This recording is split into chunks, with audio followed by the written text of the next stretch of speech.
everyone, welcome back. My name is Catherine Hubert. I am the owner here at Chez Genèse. I'll do my little spiel today because we haven't done it for a while.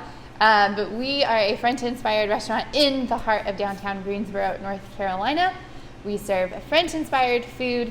We're open every day, and a big part of the reason why we exist is to provide equal employment for adults with intellectual and developmental disabilities. We hope to do business differently and to really focus in on team culture and creating adaptive and inclusive workspaces. And this is our channel where we talk about who we are, what we do, why we do it, and our hope really as we continue to grow, as we continue to get the word out about what we do, is that we can start working with more and more businesses, specifically local or independently owned businesses, and work with business owners and managers as they seek to make their spaces more inclusive to adults with disabilities. So, all that being said, welcome. We are so glad to have you here. We did not have a video last week because I moved from one house to another, so like 4 minutes up the road, but it still throws your whole world upside down for a beat. And I just did not quite have the margins of time to film and create content, so we skipped a week, back this week.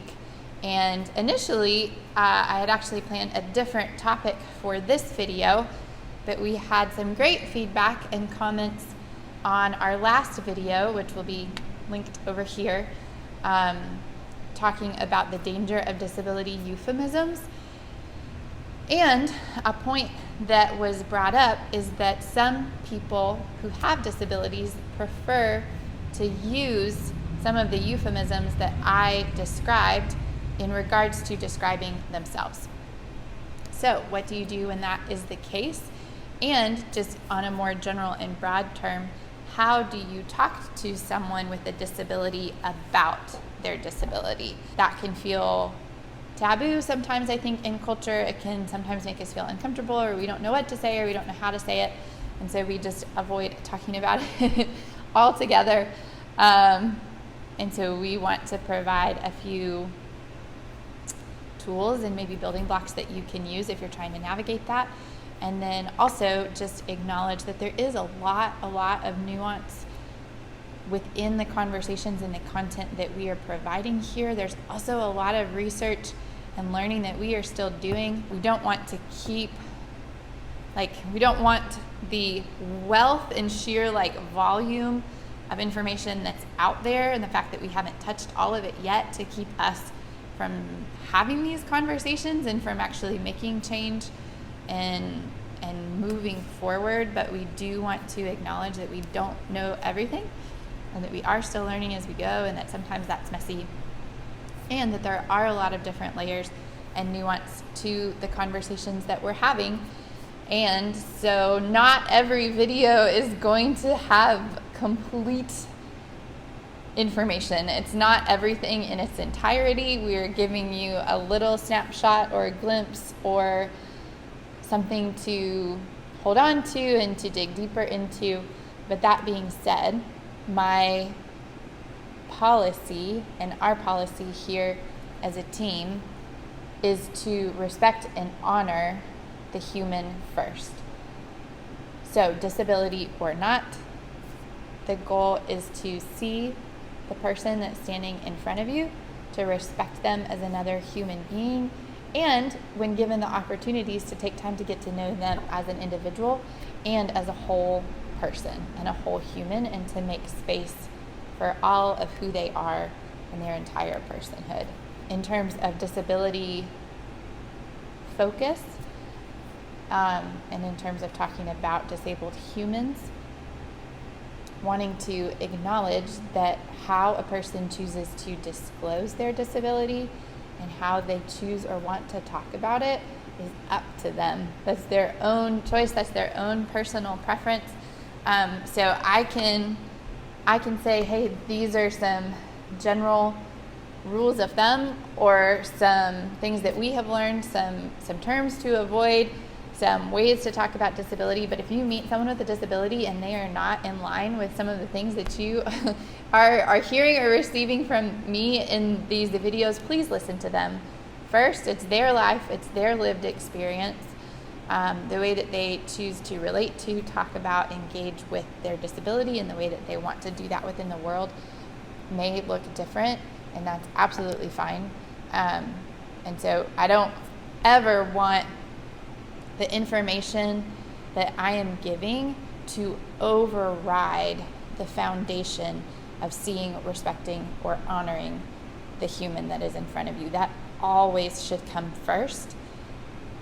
And that mentality is hopefully at the heart and the gist of the content that we are providing for you. So a couple of clarifying points on that. In the video that we did about disability euphemisms, the reason that I steer people away from using euphemisms when talking about disabilities is because of the unconscious but oftentimes perceived or absorbed bias that there's something wrong with having a disability. We don't believe that, but if our motivation for creating a softer term or way of talking about something is because we feel like it's not okay to talk about the disability or a disability in the first place, we want to address that. So it doesn't have as much, in some cases it may have to do directly with the term that's being used, but the point that I am hoping to make and that I am hoping you will take home with you is that we need to examine the true intent or belief behind the words and the language that we are using, and if we are using something because we feel like it is less offensive, it's more sensitive, it's softer, instead of just stopping there, let's ask some why questions and get curious about why we feel like it's offensive, why we think we need a softer term. Are we avoiding something? Do we perceive something as being negative? Are we holding on to a bias or a stigma or a stereotype within that? And if the answer to that is yes, then we want to start to chip away at that and become more and more comfortable with stating something for exactly what it is. Branching off of that, though, and when it comes to actually talking to a disabled person about their disability, there are a few things that I want us to keep in mind.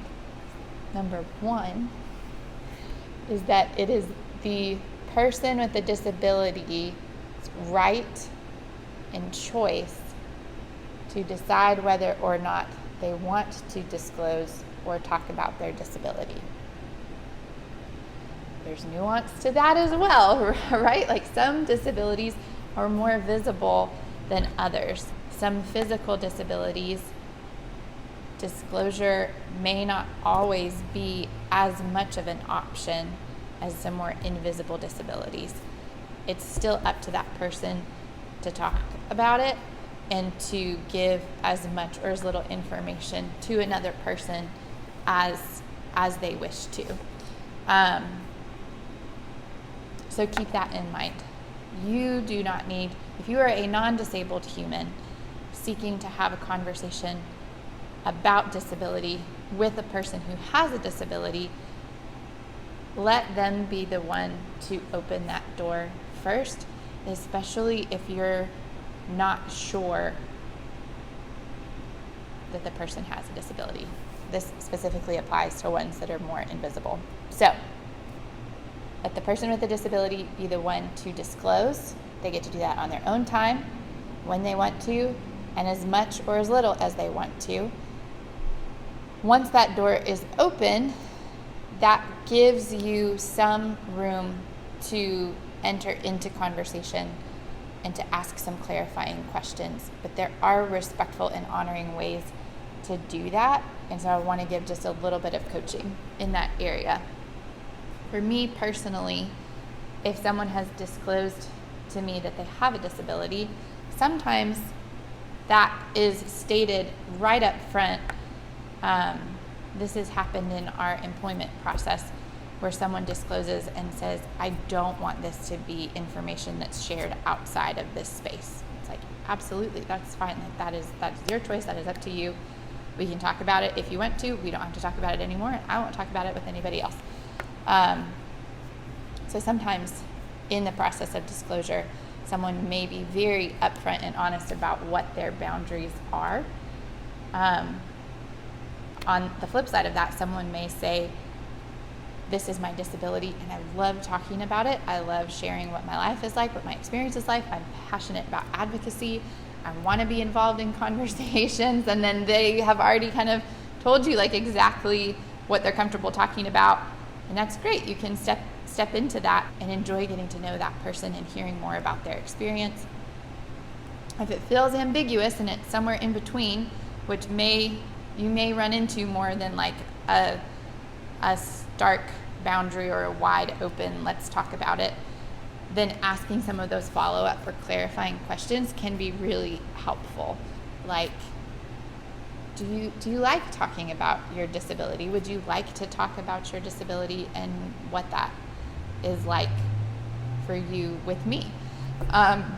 If they say yes, then following up with some other questions and saying, how do you like to talk about your disability? How do you prefer to identify? That's a great, as we've talked about, like person first language and identity first language.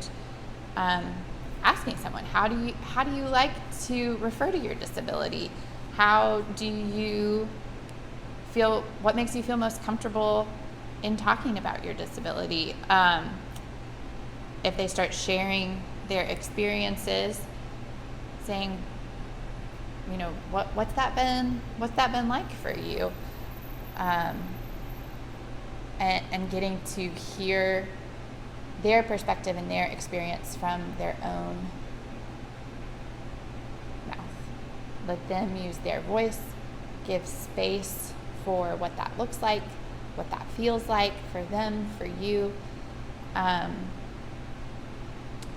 remember that each person, again, disability or not, is unique. They have their own set of life experiences. They have their own personality. They have their own traits. They have their own history that make up who they are as a person. There are so many things that go into making a person a whole human, and disability is only part of that.